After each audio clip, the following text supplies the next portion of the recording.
Fabulous executive living bordering Oak Mountain State Park. Colleen and David Black, Keller Williams Realty, 356-5412. Call on Colleen.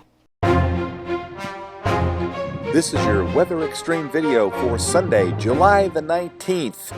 And this July day feels a whole lot more like a spring or fall day. I'm meteorologist Brian Peters, and let's get right to our Skycam images this morning. There's a look at the Compass Bank building view, and there's part of what kept us from hitting some record lows this morning, those clouds. And those clouds can bust a forecast easier than anything. Clear skies down at Demopolis, and just a beautiful, beautiful morning.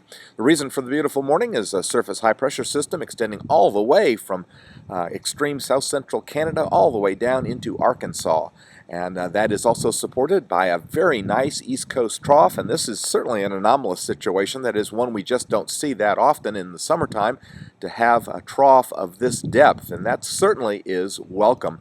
Temperatures yesterday, I noted that we were in the 40s in the Dakotas, but notice the 40s have slid over into the northern Great Lakes this morning as that high is migrating a little bit eastward.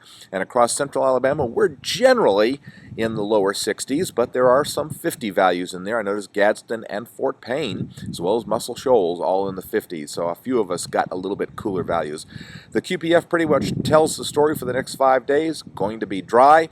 The Storm Prediction Center outlooking only a small area, kind of on the front range, you might say, of the Rockies, from the Lubbock area all the way up to just west of Denver and a little bit, just east of Denver, and then just a little bit further north from that. The tropics still remain relatively quiet, although as you see from the satellite image, there are some cloudiness in the extreme eastern Caribbean and another little kind of disturbance out there in the middle of the Atlantic, but neither of those looking like they're going to produce anything anytime soon.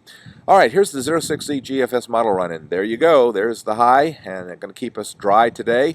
The trough stays with us on Monday, and that's going to keep us dry. The trough stays with us on Tuesday, and you can see that a little bit of precip probably out in the to the west of us, and the trough is still with us on Wednesday, but I think the moisture will have increased enough, and there's just enough of the troughiness to our west that perhaps we might see some showers in our area, but I think on Wednesday they're going to be isolated at best. Thursday, the trough is still with us. That seems to be a theme I'm running into here, huh?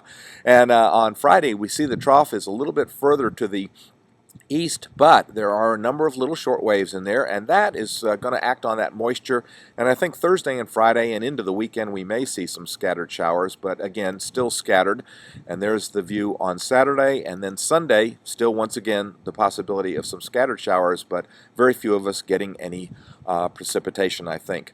Now, here's out into Voodoo. Here's the end of the month, or the 30th of July, and you can see that the Bermuda High is trying to nose in from the east, but we're also still under a bit of troughiness over the eastern half of the country.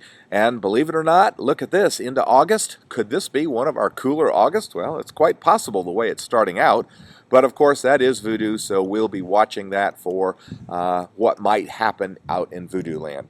In the meantime, thanks for tuning in to the Weather Extreme video. James Spann should be back in the saddle again tomorrow morning, bright and early, with the morning edition around 7 a.m. Hope that you have a great Sunday and a great upcoming week. Godspeed.